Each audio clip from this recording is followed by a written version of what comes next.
Hey guys, welcome back. This week we are continuing work on our bow of Misfit woods, and we are dealing with a lot of things that are stacked against us with the construction of this particular bow.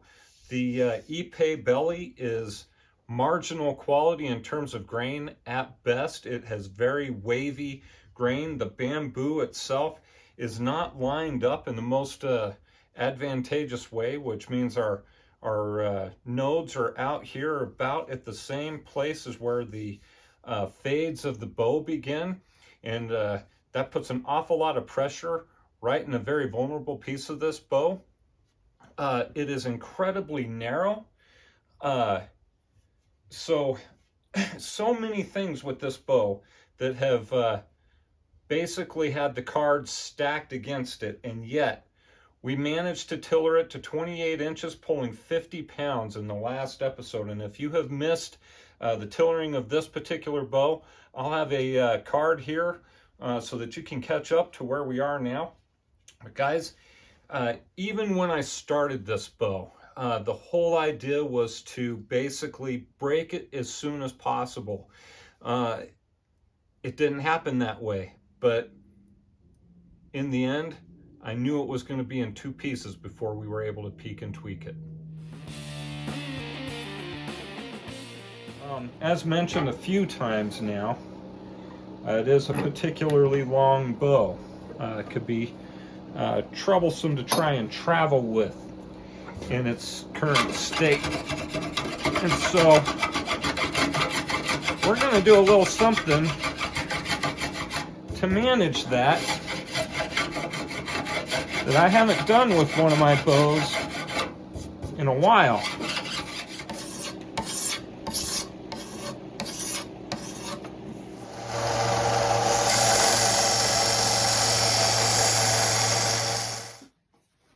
Here's what we have done up to this point. So we have taken in just the sides of the grip area. And this is in preparation for a fiberglass sleeve that we're going to put on here to make this bow a takedown bow. The key here is to have a taper all the way up to wherever the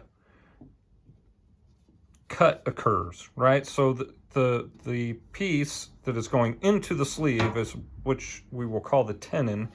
The tenon piece has to always be getting just a little bit smaller on the way up to its upper edge. Otherwise it couldn't slip past the sleeve here, or the mortise piece. So it has to be able to slide in and then get tight. So this is where the kind of nuanced piece of doing a sleeved takedown comes into play, and especially if we look at it from this perspective, and you can see that the bamboo actually gets thicker as we move through that grip, which means I am thicker here than I am down here, which creates a problem, because if I'm thick up here, I won't make it through the sleeve at the bottom in that instance. So we've still got some work to do as far as taking down some of this handle area or grip area to be able to go into that sleeve without too much trouble.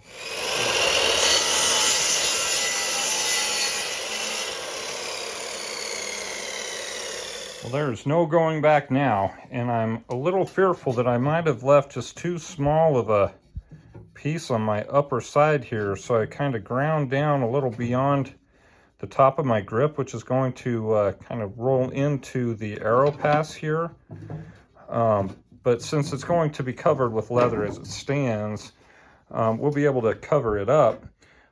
This makes for an awfully long tenon to go into that sleeve. So for that portion, I'm feeling pretty confident, but you know, it's hanging on this end that's going to be tricky.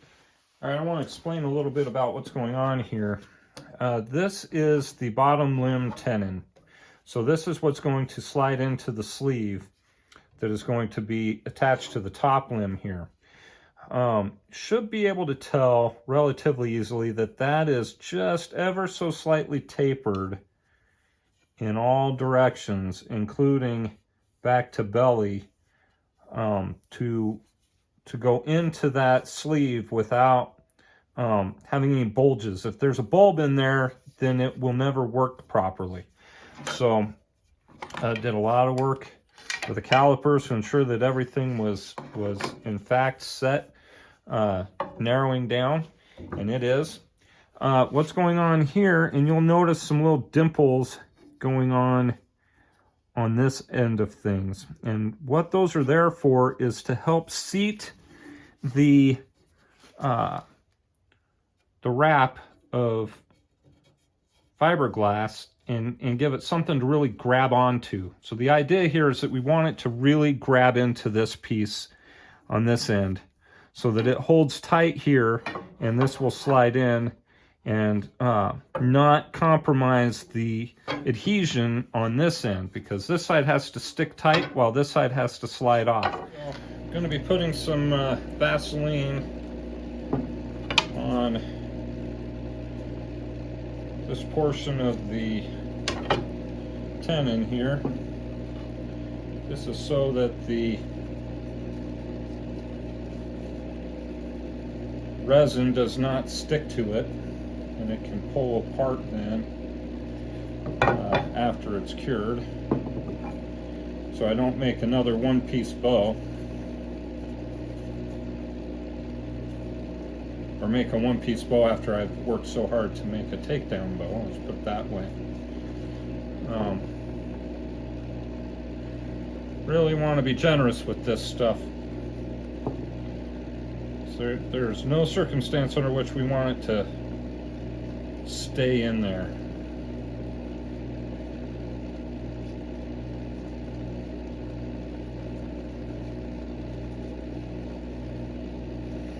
All right, pretty good coating going on. Now, I should mention that the surfaces that I'm clamping together here on my jig were machined ahead of time to be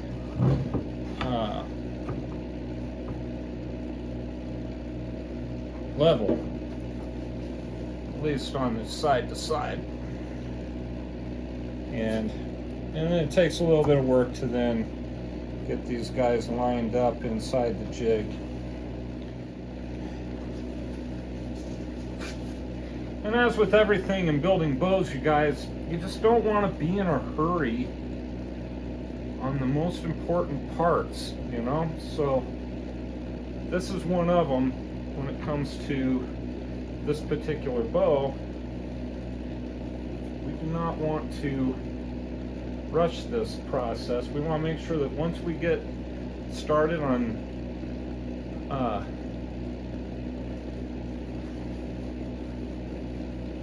putting this guy together, that it is exactly the way we want it, because when it's done, there's no going back. There's kind of a close-up view of what we got going on, so you can see how that tenon piece is a little bit smaller in all surfaces as it approaches that other piece there. Now we're all lined up.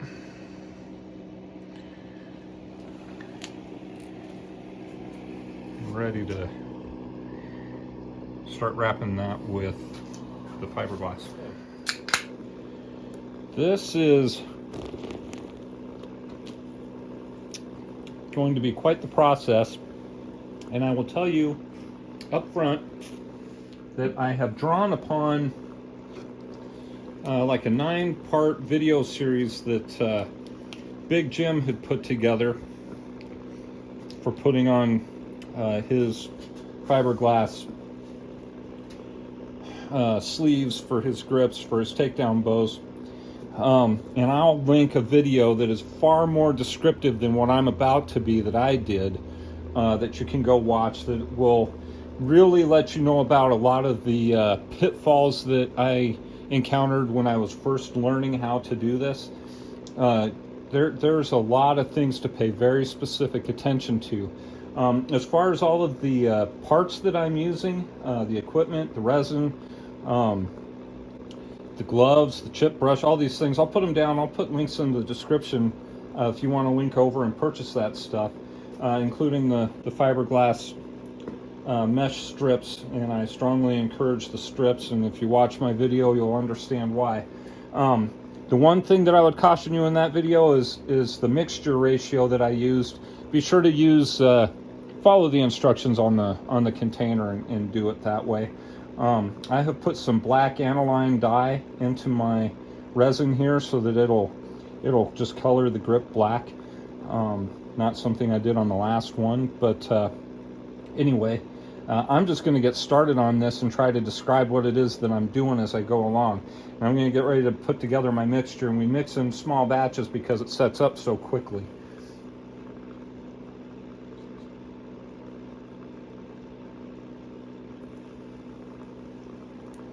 Alright, got some hardener in the first one here.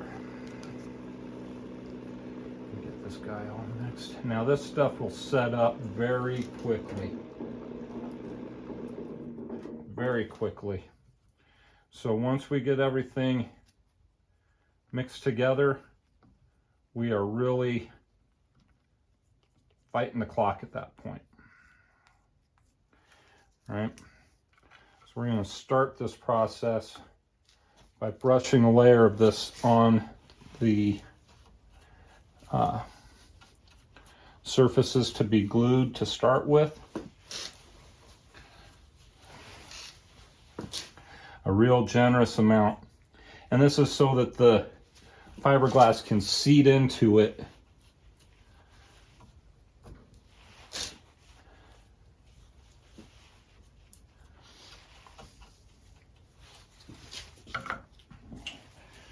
I'm going to start with a small piece here. And what we do is we just go right after it here. Dunk this stuff right in the resin. Okay. And it is a messy deal, to be sure. Now, another tip that I learned in practicing this is don't get the extreme tips in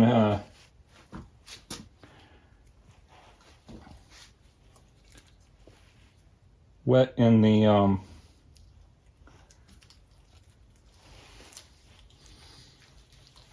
resin. And we're just going to wrap this through nice and tight. And we do want to wrap it tight.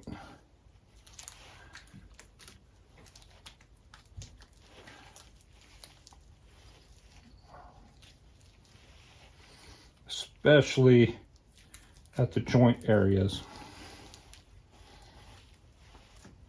And be careful that you don't allow it to twist. You don't want this stuff to twist on you.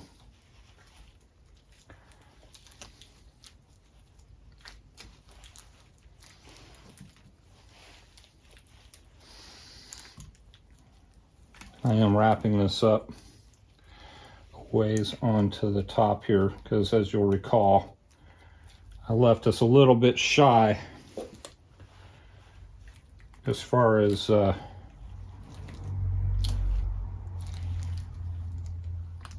having length on that main piece.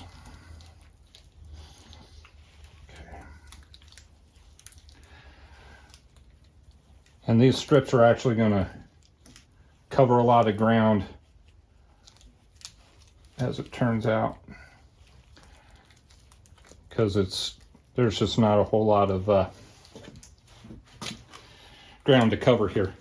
Now, that is a very thick layer going on, and so we're not going to need to dunk this in again. our next layer is going to set right in all of that loose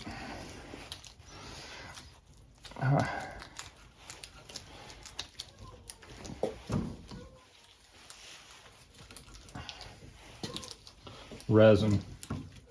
You can see it just coming right through here.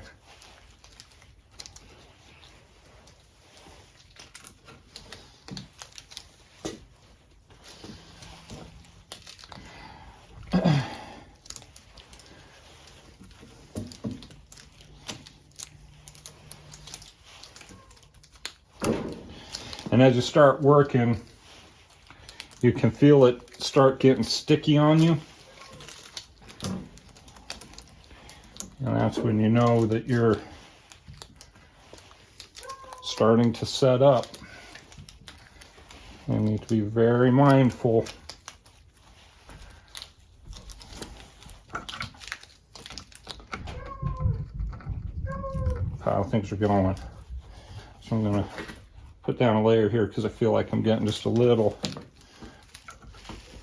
dry.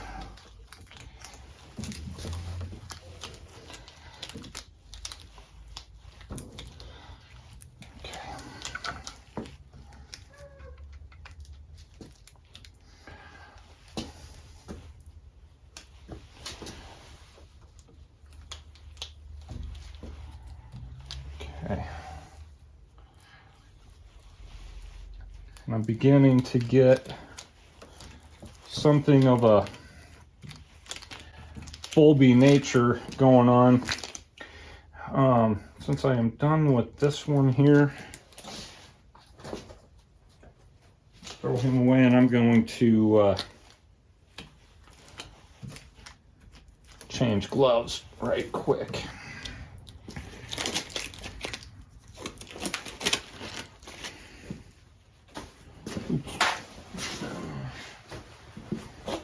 Get a sip of beer. And guys, I'm just going to repeat that process with the next one here, and really thickening up the meat of that grip. So here is the finished product, at least as we stand right now. So you can see that it's wrapped through. Kind of got a little bit of a translucent appearance to it. A little goopy in some spots, but smoothed over as best as I could with a gloved hand. And then once it is set up, we can sand that down to whatever shape we please, provided that we leave enough there to impart the strength that we need to keep everything together at the center of the bow.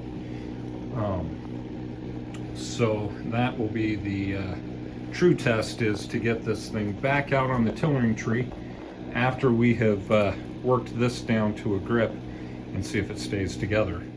This would be the brush that I had used to apply the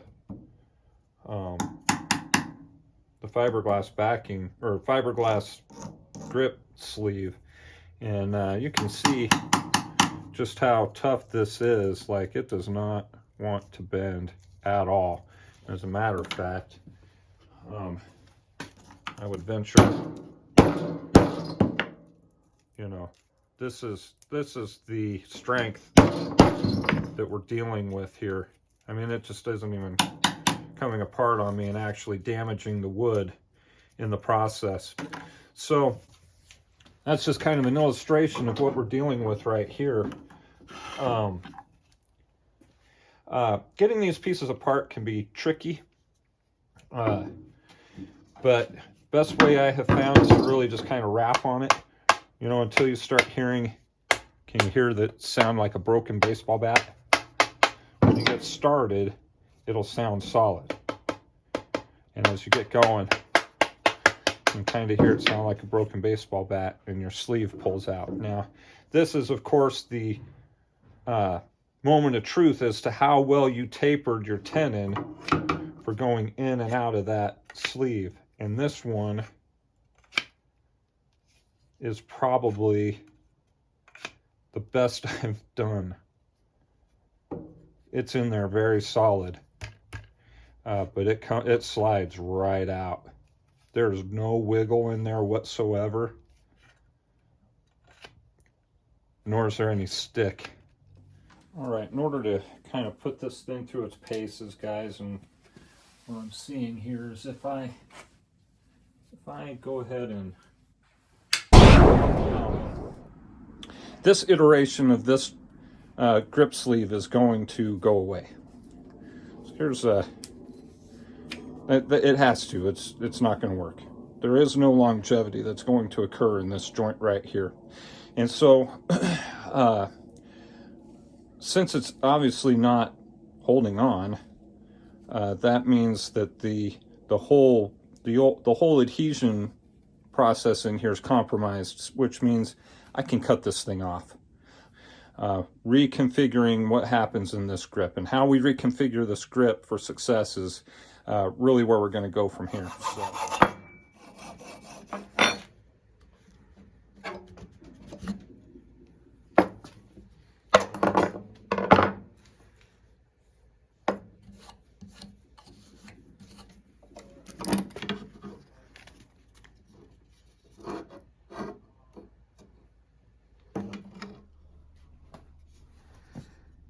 Well, I sure didn't anticipate that.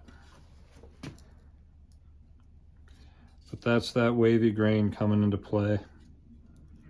I was certain when I was hearing all that cracking going on that it had something to do with the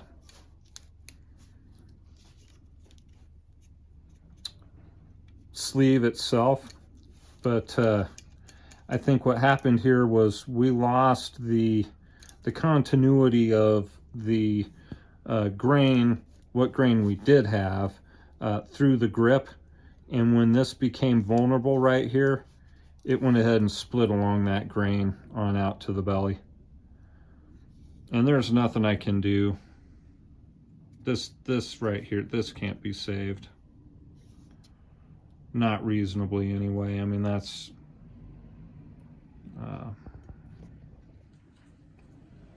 this isn't worth. At this point, this is where we say, thank goodness, whoops, thank goodness we didn't spend too much time on this beyond what we did, or it'd just be another time sink. Right, so I was really pulling for this bow. I guess the fatal piece was trying to put a sleeve on it, but you know, I was shooting for the moon. What the heck? We'll get started on the next one. Well, tomorrow, I guess. Guys, I'd love to say it was a pleasure, but unfortunately, it's a disappointment. Not a wholly unexpected one, but we'll get started on something that has a little better chance of making the finish line here with our next build. All right, thanks for joining me again, guys. I will see you next week.